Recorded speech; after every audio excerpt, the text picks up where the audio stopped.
Сәлем достар, Let's Cook KZ арнасына қош кеттіңіздер. Бүгін сіздермен қазіргі таңда хит болып жатқан ракушка печеньесі рецептімен бөлісемін. Міндетті түрде осы рецептпен дайындап көріңіздер, сіздерге ұнайтынына 100% сенімдімін.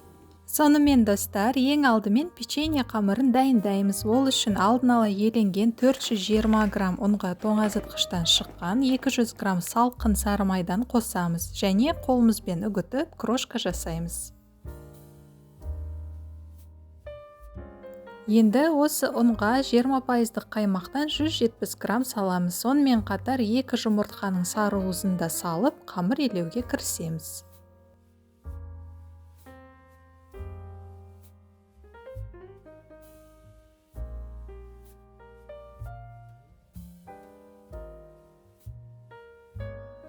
Мінеки достар, қамыр дайын. Көріп тұрғандарыңыздай, ол өте жұмсақ, қолға да жабыспайды. Қазір осы қамырды кішкене жайып алып, оны бірден тең бөліктерге кесіп алуымыз керек. Бөліктерді тым үлкен де кішкентай да етпей, орташа еткеніміз дұрыс.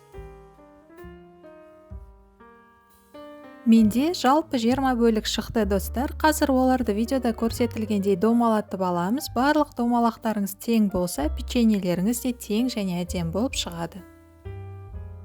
Енді бұл бөліктерді пищевая пленкамен жауып, мұздатқышқа 10-15 минутқа қоямыз.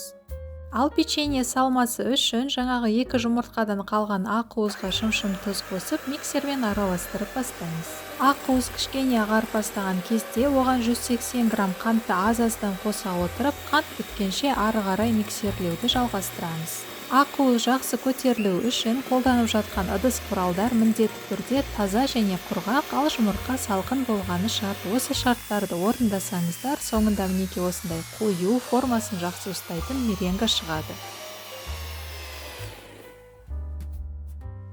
Осымен печенье салмасы да дайын достар. Қамырда мұздатқыштан шығып формасын жақсы ұстап тұр. Енді оны домалақ етіп жайып бастаймыз. Бұл қамырмен жұмыс жасаған өте оңай, сондықтан жаю барысында ұн шашудың қажеті болмайды.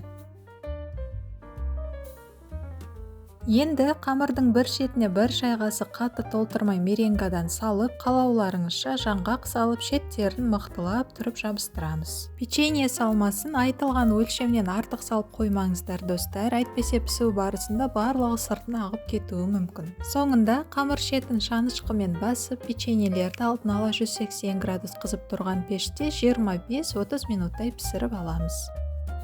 Ал достар, печеньелер дайын, өздері сондай топ-томпақ әдемі болып шыққан, дәмі де өте тәтті, қамыры жұмсақ әрі кітірлік. Міндетті түрде дайындап көріңіздер, сіздерге де отбасыңызға да ұнары сөзсіз. Достар, бұл рецепт көңілдеріңізден шыққан болса, оған лайк басып, арнаға тіркелуді ұмытпаңыздар. Видеоны қарағандарыңыз үшін көп рахмет. Келесі кездескенше аман сау болайық.